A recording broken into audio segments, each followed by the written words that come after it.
मुनिवर श्री क्षमा सागर जी गुरु के चरणों में सत सत वंदन, सत सत वंदन। हम सब शीश नवाते हैं।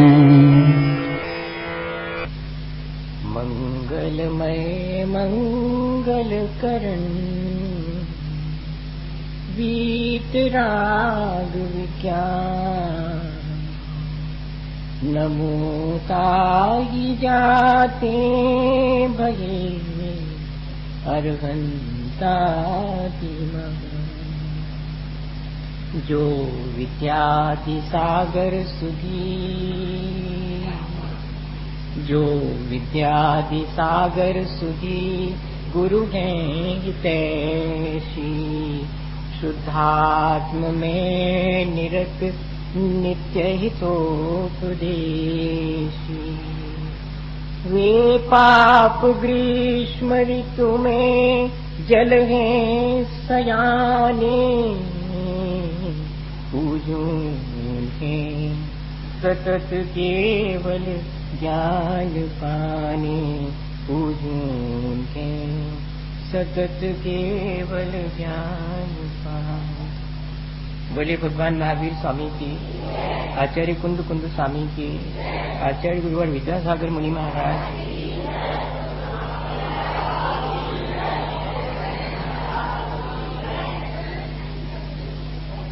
हम सभी लोगों ने पिछले 2-3 दिनों में ये तय किया है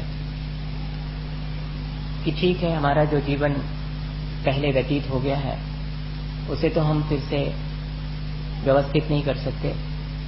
उसे तो हमने जैसा बिता दिया है उसके बारे में लेकर के हम चिंतित भी हों तब भी कोई फायदा नहीं होने वाला। अब सिर्फ इतना ही है कि जो जीवन हमारे हाथ में शेष है उसे हम कैसे व्यवस्थित करें, उसे हम कैसे रेगुलेट करें, उसे हम किस तरह से अपलिफ्ट करें, उसे हम कैसे ऊंचा उठाएं, उसे हम किस तरह से अच्छा करें। और हम लोगों ने जीवन में सबने ये अनुभव किया होगा कि हमारा दृष्टिकोण जैसा होता है वैसा हमारा जीवन अच्छा या बुरा बनता है। हालांकि हम सबके मन में अच्छाइयों के प्रति अंतरंग में लगाव तो होता है और बुराइयों से हम हेजिटेट होते हैं, लेकिन मजा ये है कि दूसरा कोई हमारे साथ बुरा व्यवहार करे तो हमें अच्छा नहीं लगता, लेकिन हम दूसरे के साथ चाहे जैसा व्यवहार करें हम उसके बारे में जरा भी विचलित और चिंतित नहीं होते। इतना ही हम लोगों के साथ एक मुश्किल है। दूसरा हमसे झूठ बोले, हमको दूसरा पसंद नहीं आता झूठ बोलने वाला, लेकिन हम दूसरे से झूठ बोले ये हम नापसंद भी नहीं करते। ये एक हमारा जो एक कहना चाहिए नेचर में ये चीज आ गई है, इसको हम कैसे व्यवस्थित करें। जो चीजें हम दूसरे से नहीं पसंद करते हैं वही चीजें दूसरा हमसे भी पसंद नहीं करता होगा। यदि ये चीज हमारे मन में आ जाए तो फिर हमारी अपनी लाइफ स्टाइल में हम थोड़े से जो जैसा हम चाहते हैं वैसे चेंजेस कर सकते हैं। उसके लिए जरूरी है कि हमारी अपनी दृष्टि वो निर्मल होनी चाहिए, हमारा अपना देखने का ढंग बहुत क्लियर होना चाहिए। मैं इसको दूसरे शब्द में कहता हूं क्लैरिटी ऑफ विजन। हम इस संसार को जैसे देखना चाहें वैसे देख सकते हैं। जैसे सपोज करिएगा कोई व्यक्ति एक बगीचे में जाता है, बगीचे में जाता है तो अगर वो लकड़ी बेचने वाला है तो बताइए बगीचे में क्या देखेगा वो? यही ना देखेगा कि कितने बड़े बड़े पेड़ हैं और जब वो सूख जाएंगे तो उनसे कितनी लकड़ी प्राप्त होगी और कितना उसका कीमत उसको मिलेगी। ठीक है। दूसरा कोई अगर फल बेचने वाला जाएगा तो बताइए क्या वो देखेगा? उसको इससे कोई मतलब नहीं कि पेड़ कितना बड़ा है और कितनी उससे लकड़ी मिलने वाली है। उसको तो मतलब इससे है कि कितना फलवान है पेड़ और उसमें कितने फल लगेंगे और मुझे उनको बेचने से कितना इनकम होगी। चलिए अगर कोई कभी पहुंच जाए अगर उस बगीचे में तो फिर वो क्या देखेगा? कितने सुंदर तो फूल खिले हुए हैं और कितना प्यारा तो बगीचा है, और जब उसके बीच में बैठ जाते हैं तब फिर चांदनी रात में चंद्रमा कितना सुंदर दिखाई पड़ता है। यहाँ बैठकर देखिए तो बहुत अच्छी कविता लिखी जा सकती है। बताइए एक ही बगीचा है, आप लकड़ी काट के और बेचने का इंतजाम कर सकते हैं, फल फूल तोड़ करके बेचने का इंतजाम करके पैसा कमा सकते हैं और उस गार्डन में बैठ करके आराम से उसका आनंद भी ले सकते हैं। ये हमारे अपने दृष्टिकोण पर निर्भर है। ऐसे ही इस संसार में है, हम जैसा इस संसार में अपने आप को जिस तरह से व्यतीत करना चाहें अपने जीवन को, वैसा हम अपने जीवन को व्यतीत कर सकते हैं, लेकिन हमारी अपनी दृष्टि हमें व्यवस्थित करना पड़ेगा। कोई के पास में बहुत सारा ज्ञान हो, कोई बहुत व्रत नियम संयम भी करता हो, अच्छा बताइए, अगर वो आपको बहुत प्यार से नहीं देखता हो, बहुत बुरी दृष्टि से देखता हो, तो आप क्या कहेंगे? भैया और तो सब ठीक है, बहुत पढ़े लिखे हैं, बहुत ज्ञानवान है, बहुत व्रत नियम भी करते हैं, लेकिन आंख तो इनकी ठीक नहीं, इनकी दृष्टि तो ठीक नहीं है ना। अब कितना महत्वपूर्ण है वो सारा ज्ञान, वो सारा चारित्र, वो सब कुछ एक तरफ रखा रह गया। कहे से? क्योंकि आंख ठीक नहीं है, देखते ठीक नहीं है, दृष्टि ठीक नहीं है। तो दृष्टि ठीक होना, आचार्य भगवंतों ने इसे ही सम्यक दर्शन कहा है। जब हम संसार में अपनी दृष्टि को ठीक ठीक रखते हैं तो संसार के लोग हम पर विश्वास करते हैं।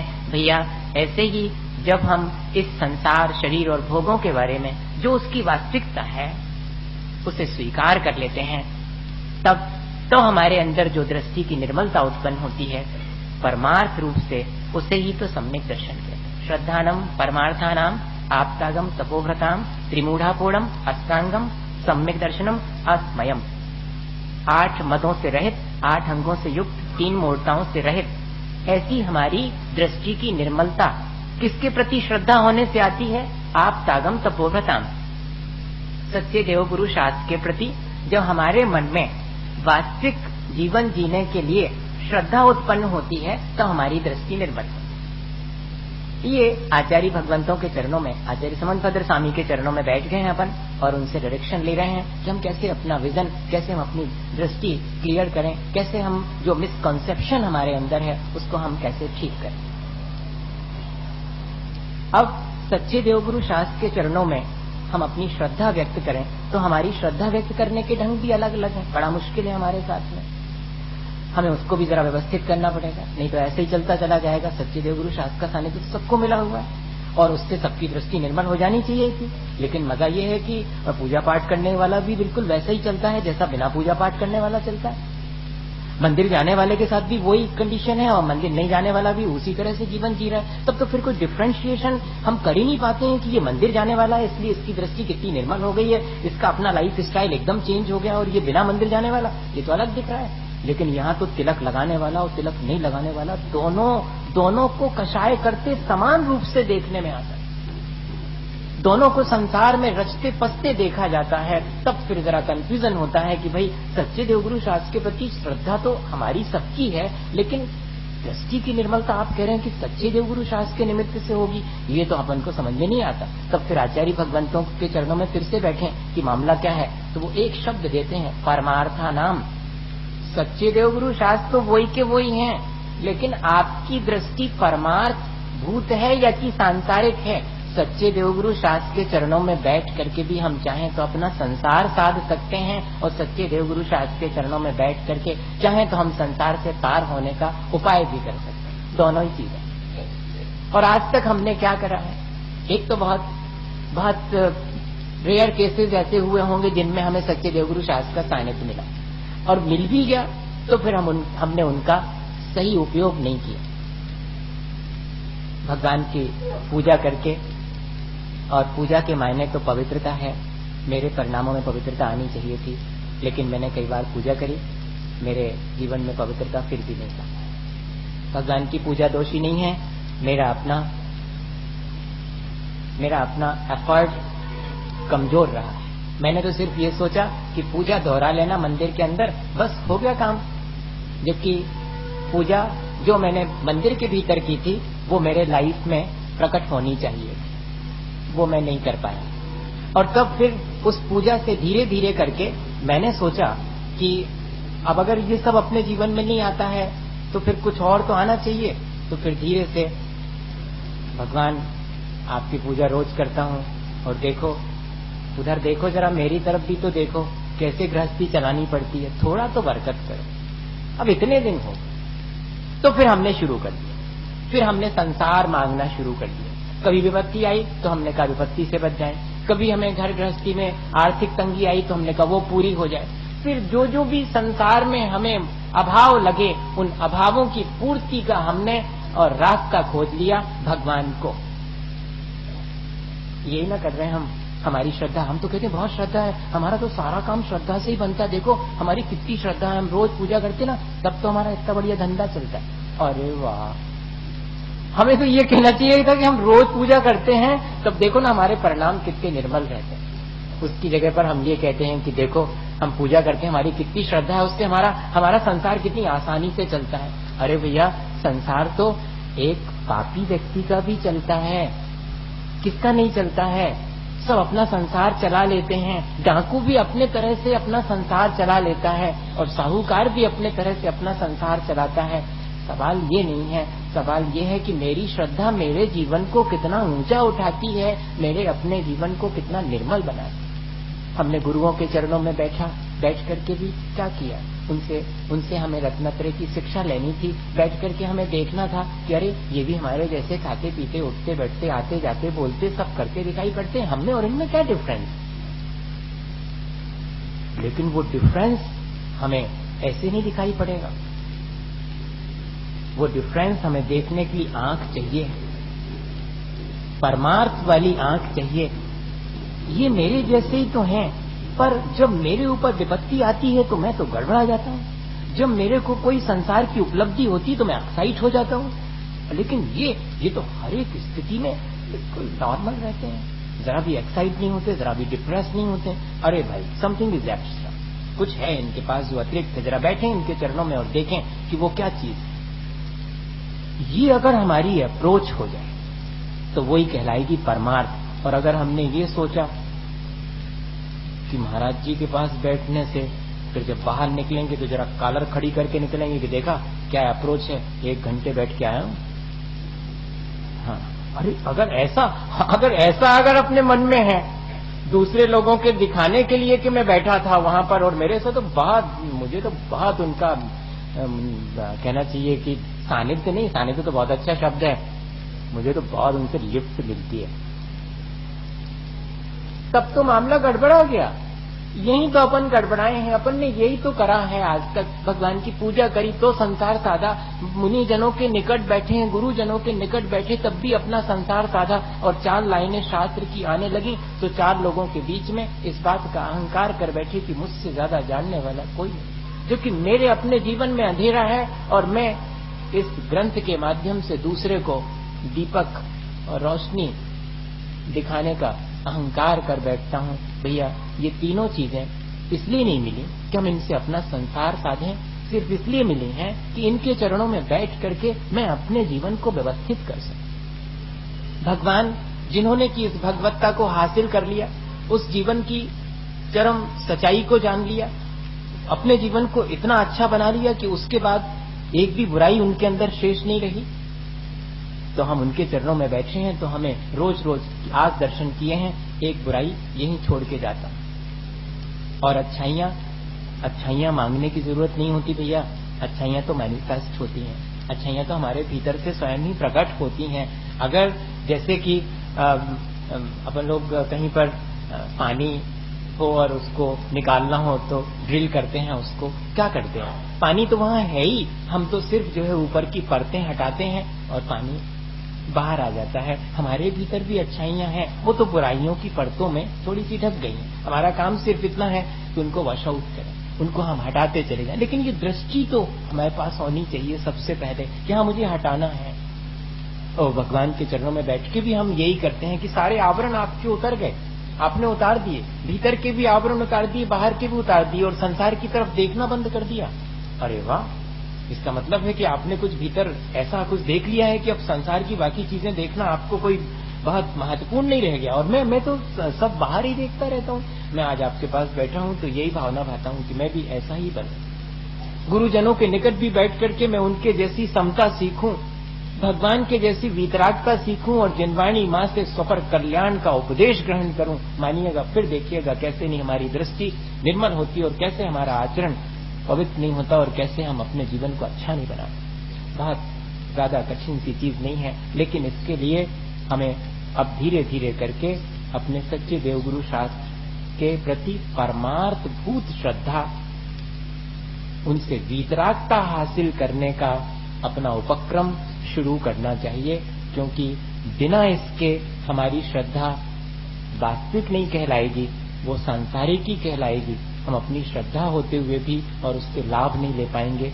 बिना श्रद्धा के तो संसार बिल्कुल नहीं चलता, विश्वास के बिना संसार नहीं चलता और श्रद्धा के बिना मोक्ष मार्ग नहीं चलता। जिंदगी सिर्फ हिसाब से नहीं चलती भैया, विश्वास से चलती, एक एक कदम पर। और अगर हम जिंदगी को हिसाब से ही बिताते रहेंगे कि बस अपने को तो खाना पीना और एक स्टेटस अपना मेंटेन करके रखना है और संसार में ही सारी चीजें प्राप्त करनी, अगर ये दृष्टिकोण है तब तो फिर मुझे कोई बात कहनी नहीं है। लेकिन अपन तो इसलिए बैठे हैं यहाँ पर कि हमने देख लिया, सब तो करके देख लिया। कल तक जिन चीजों का अभाव था, एक दिन जब वे चीजें मिल जाती हैं तब भी मुझे सेटिस्फेक्शन नहीं दे पाती हैं। तब फिर मैं अपनी दृष्टि बदलूं। जिन चीजों में कल तक मैं सुख मानता आया हूं और मुझे कई बार इस बात का अनुभव हुआ है कि उनमें सुख नहीं मिलता, दुख ही मिलता है, तब फिर मैं क्यों एक बार ये तय नहीं कर लेता हूं कि मुझे अब नहीं चाहिए ये चीज, मुझे अब इन चीजों से सुख की आकांक्षा नहीं है, उनसे नहीं मिल सकता है। जैसे कि कोई व्यक्ति थक जाए पानी में से मक्खन निकालते निकालते तो वो निराश हो जाता है कि पानी में से नहीं निकलेगा, हमने मान लिया।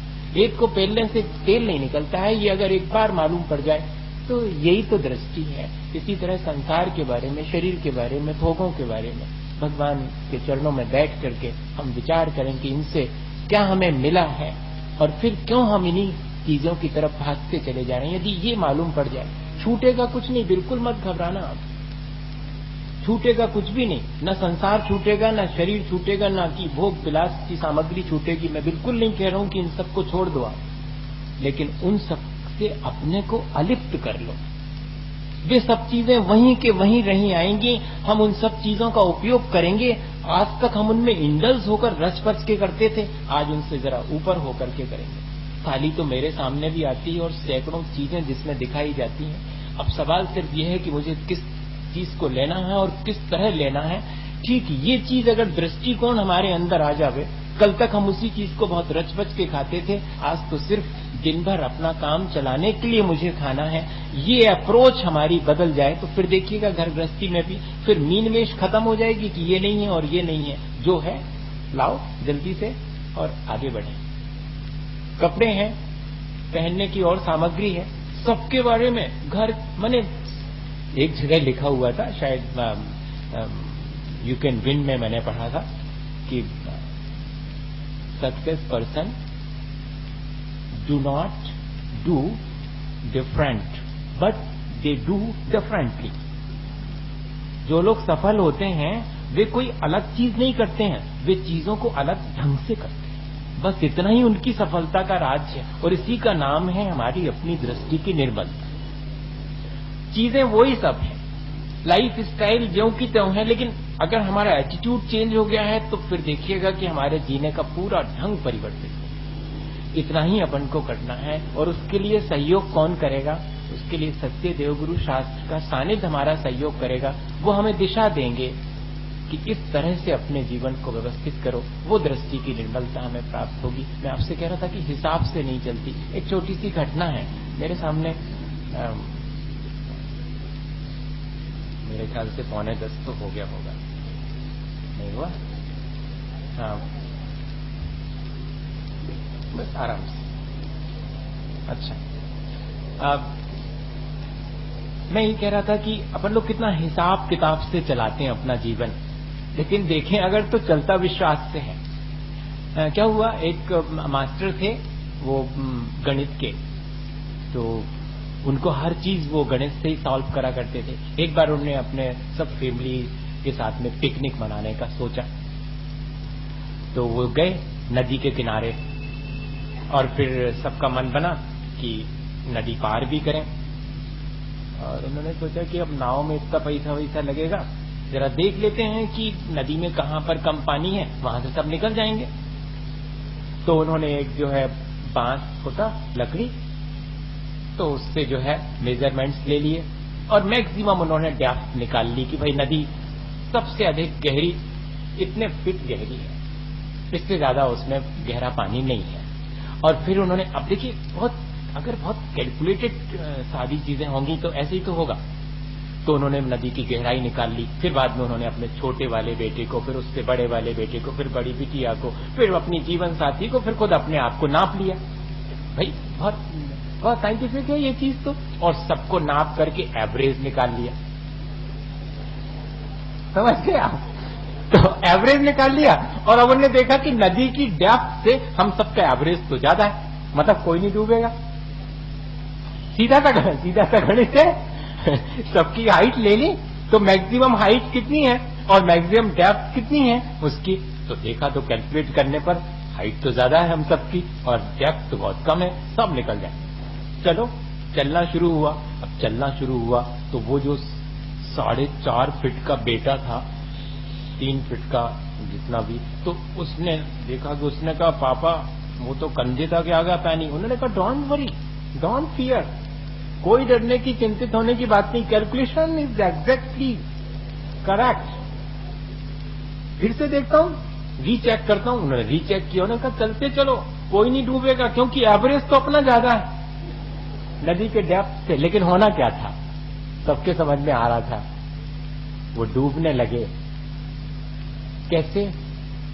अपने हिसाब किताब से। हम लोग भी ऐसे ही हम सोचते हैं कि देखना अपने हिसाब किताब, वो तो एक उदाहरण का हिसाब किताब, अपने हिसाब किताब। एक रसगुल्ला खाने से बहुत सुख मिलता है, मुझे 2 मिल जाएंगे तो और सुख मिलेगा, 3 मिल जाएंगे तो और सुख, और मेरे पास बहुत सारे होंगे तो बहुत सुख मिलेगा। जरा कैलकुलेट करना हिसाब से। तो ये कैलकुलेशन में तो आप जमा सकते हैं कि एक रसगुल्ले से 10% सुख तो 10 रसगुल्ले से 100% सुख। लेकिन जरा खा करके देखो प्रैक्टिकली, एक रसगुल्ले के बाद दूसरे की कैलकुलेशन अलग हैं। लेकिन इतना अनुभव होने के बाद भी हम अपने जीवन को और वास्तविकता से हट करके और सिर्फ एक तर्क दे करके हिसाब से चलाना चाहते हैं।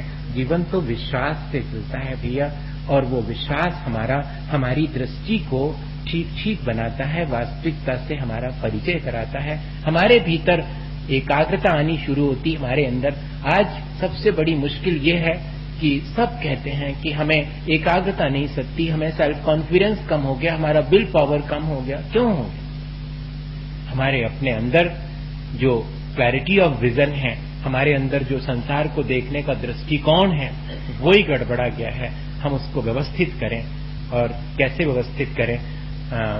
जैसे देखिए, विश्वास के लिए कैसे हम अपने परखें कि हमारा विश्वास ठीक है कि नहीं, उसको परखने के लिए एक तो अपन टिकट खरीद लेते हैं, और टिकट खरीदते समय अपन कभी भी रेलवे के काउंटर पर ये नहीं कहते हैं कि जनाब जरा कंफर्म करिएगा कि आपकी ट्रेन जब नदी के ऊपर से गुजरेगी तो कैसे गुजरेगी, और फिर जब पहाड़ बीच में आ जाएगा तो कहां से गुजरेगी, मेरी यात्रा निर्विघ्न होगी कि नहीं होगी, आपका टिकट तो ले रहा हूं मैं।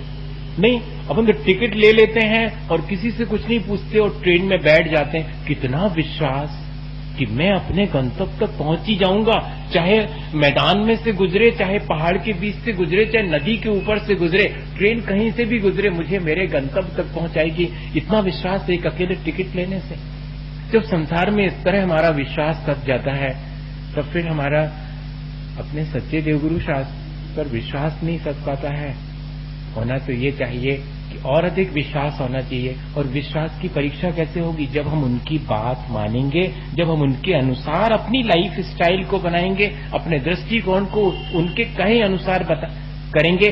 जैसा उन्होंने संसार की वास्तविकता बताई है वैसा जब हम स्वीकार करेंगे, जैसी उन्होंने शरीर की वास्तविकता बताई वैसी हम स्वीकार करेंगे, जैसी उन्होंने हमारे कांटेक्ट में आने वाले इंद्रिय के विषयों की वास्तविकता बताई है, वो जब हम स्वीकार कर लेंगे तब कहलाएगा कि हाँ, वास्तव में हमने सच्चे देवगुरु शास्त्र पर परमार्थ भूत श्रद्धा की है। अभी तो हमारी बहुत सुपरफिशियल, बहुत सतही श्रद्धा है, जहां हम कुछ और कहते हैं, करते हम संसार में कुछ और ही हैं। उससे तो नहीं लगता। जिसके प्रति हमारा विश्वास होता है वो तो हमसे ये भी कह दे कि 2 और 2 5 होते हैं, तो हम सबसे पहले कहते हैं कि हाँ होते हैं। जिसके प्रति हमारा विश्वास होता है, जिसके प्रति हमारे मन में बहुत श्रद्धा का भाव होता है, हम उसके जैसा बनना चाहते हैं। एक सामान्य से जीवन में अपन देखते हैं कि जिसका जो फेवरेट या तो पोएट होता है या कि फेवरेट लीडर होता है, कि कोई भी फेवरेट अगर है उसका अपना, तो उसके जैसा बनने की कोशिश नहीं करते। वो टोपी ऐसा लगाता होगा तो अपन भी वैसे ही लगाएंगे, नहीं, बिल्कुल वैसे ही वैसा करने की कोशिश करेंगे। और हमारे सच्चे देवगुरु शास्त्र वो हमारे फेवरेट क्यों नहीं है?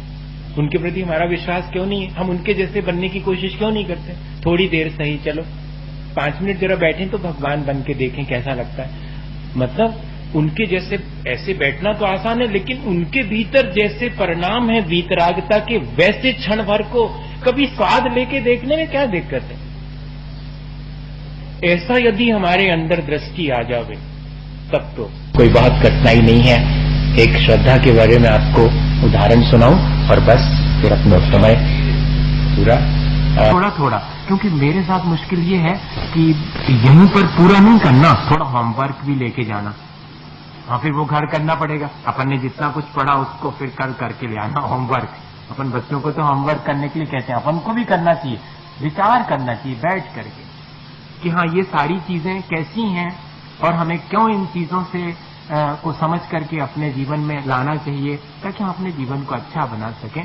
एक मुझे वहां मिल गए, वो पथरिया में व्यक्ति, तो वो बाई कास्ट जैन नहीं थे, पर उन्होंने सुनते सुनते प्रवचन, और एक दिन मेरे से बोले कि बहुत दिन से मैं प्रवचन सुन रहा हूं और श्रद्धा के बारे में, लेकिन आज तो मैंने अपने जीवन में अनुभव किया महाराज, और सचमुच में ये विश्वास और ये श्रद्धा हमारे जीवन को बहुत ऊंचा उठाती है और हम तो सोच करके दंग रह जाते हैं। हमने कहा क्या हुआ? बोले हम अपनी जीवन साथी के साथ में, बच्चे के साथ में और ट्रेन से और बाहर जा रहे थे।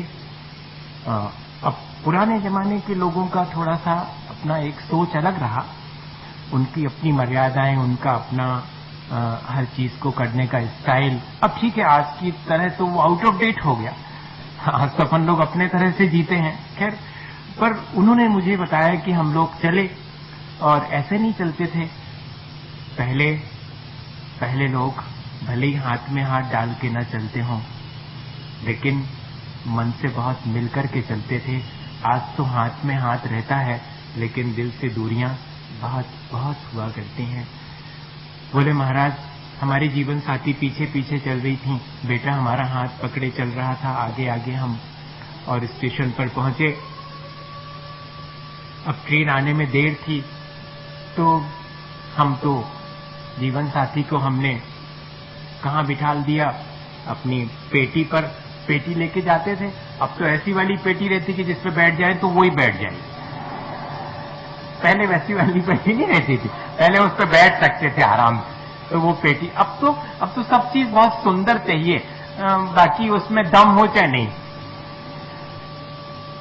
तो उस पर बिठाल दिया, हम होल्डाल लेके गए थे तो हम उस पर बैठ गए, लेकिन दोनों के बीच में एक दूरी थी, भीतर में नहीं बाहर में, वो एक मर्यादा की दूरी थी, और उस दूरी को हमारा बेटा भर रहा था। बड़ा प्रतीकात्मक है, उस दूरी को भर रहा था बेटा, झट से माँ के पास, झट से मेरे पास, फिर माँ के पास, ऐसे, और वो अपने खेल में लगा था।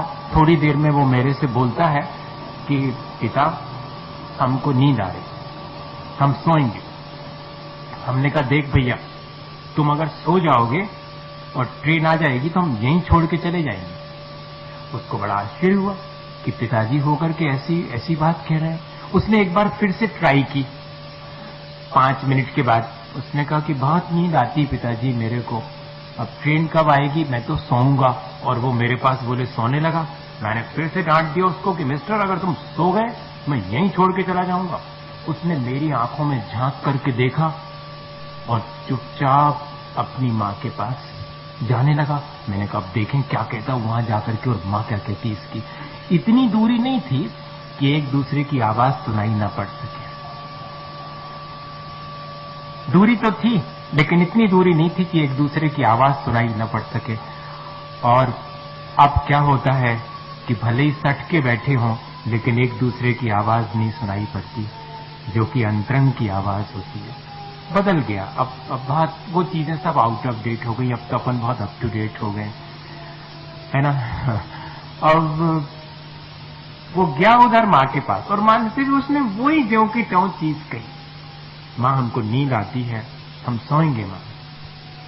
ए भैया, तुम अगर सो जाओगे तो हम यहीं छोड़ के चले जाएंगे। मां ने भी वही बात कही, लेकिन बहुत फर्क है। दोनों में बहुत फर्क था, दोनों के टोन में बहुत फर्क था, दोनों के कहने के ढंग में तो फर्क था ही, दोनों के अपने अंतरंग में भी बहुत फर्क था। वो ऐसे नहीं समझ में आता। और बेटे ने विश्वास नहीं किया मां की इस बात पर, मां पर विश्वास किया, मां की बात पर विश्वास नहीं किया, क्योंकि ये कह रही है भले ही। एक बार फिर से कहा कि मां मैं सोऊंगा, मुझे नींद आ रही, और वो गोद में सोने के लिए करने लगा। बोले मैं देख रहा था कि ये तो मां ज्यों की त्यों जैसा मैंने कहा वैसा ही कह रही है। फिर भी मां की गोद में सो गया, निश्चिंत होकर के सो गया। मां के बहुत कहने के बाद भी कि तुम सो जाओगे तो छोड़ के चले जाएंगे, उसने नहीं विश्वास किया।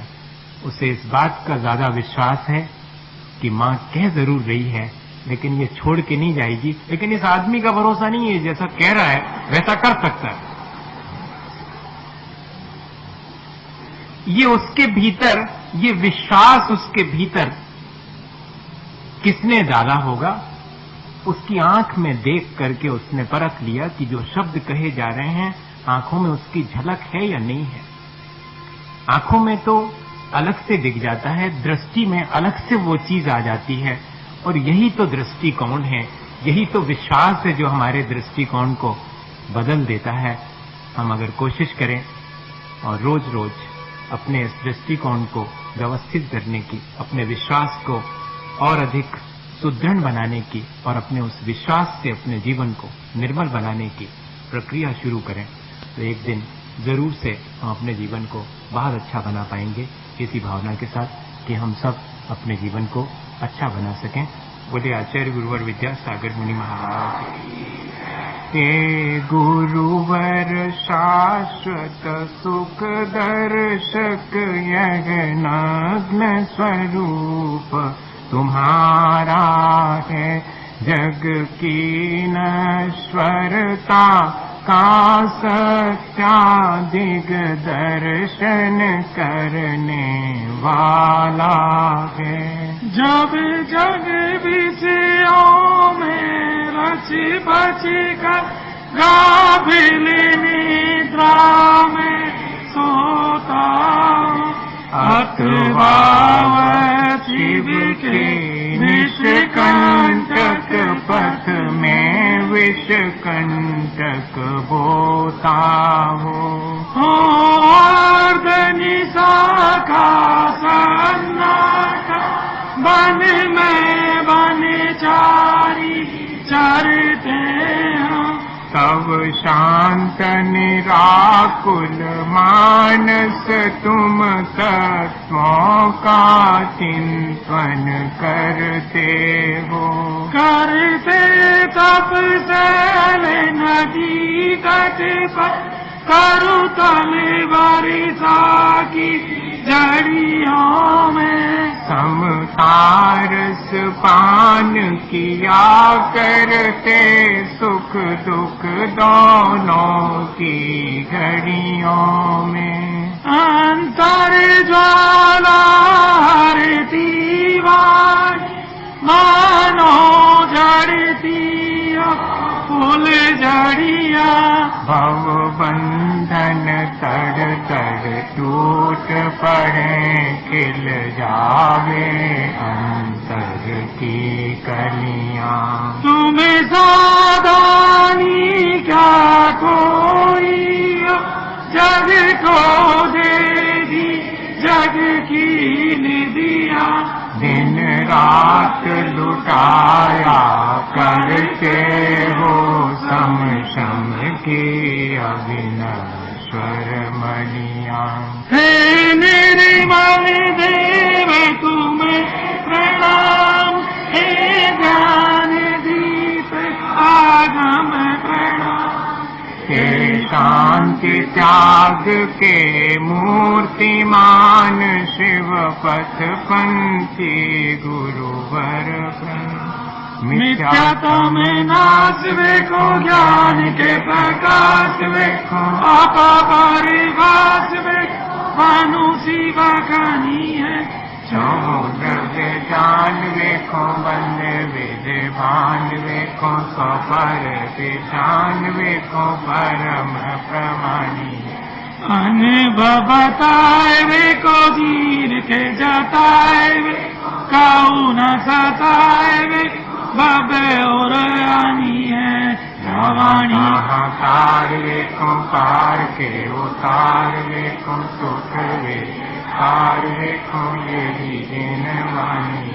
जवानी के ज्ञान से तुझे लुका लो, सोवानी मस्तक नो सदा लेत हो। उदक चंदने तांडोल पोष चारों से दीप सो दो पला, गवाले मांगले गाने गवा कोले, जेने ग्रहे मोने राजे मान। ओम ह्रीम 108 संत श्रोमणी आचार्य गुरुवर विद्यासागर जी महाराज के संगत मुनि श्री क्षमा सागर जी महाराज, श्री भव्य सागर जी महाराज के चरणों में जयमाला गुना अर्घम निर्वावती स्वाहा।